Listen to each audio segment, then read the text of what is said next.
Hello students, myself Zain Abdul Samad and I am a faculty member of Tabani's School of Accountancy and I am teaching since 2017. Today we are discussing examination techniques regarding QMT specific chapters.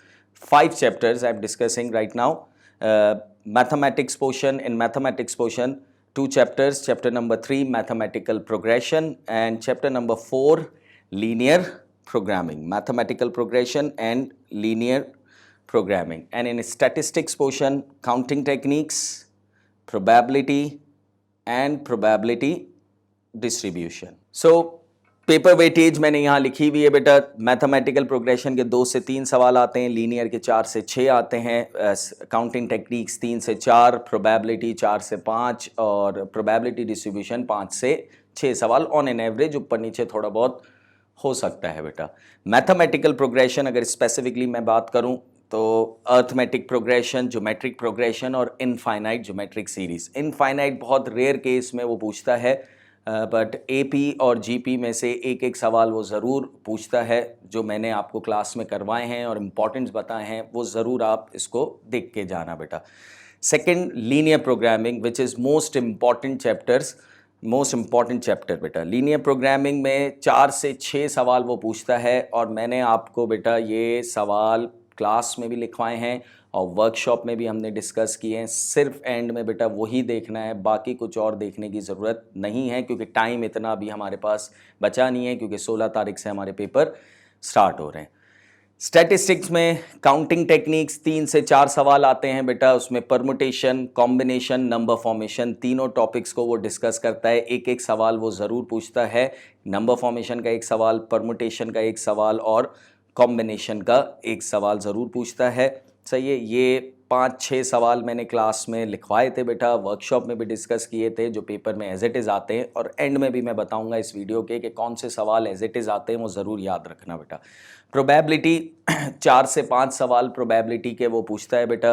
Probability में हर topic को वो hit करता है. Combinational probability जो उसका favourite topic है वो ज़रूर वो पूछता है.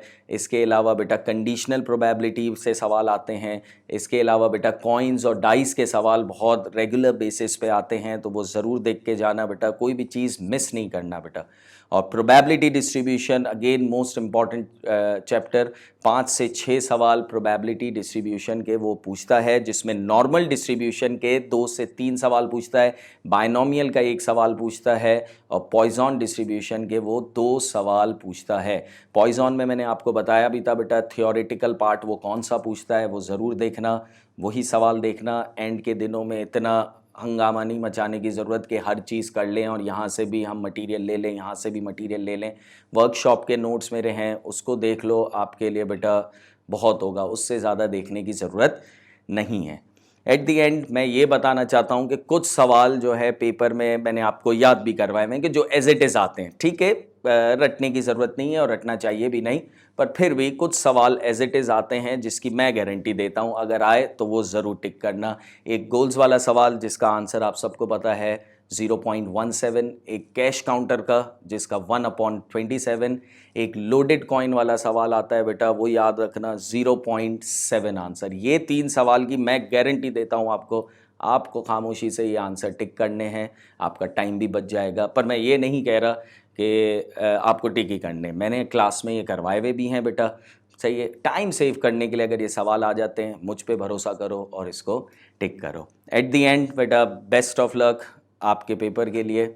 इंशाल्लाह आपके पेपर अच्छे हों और आप पास हों और आप आगे भी कामयाब होते रहो.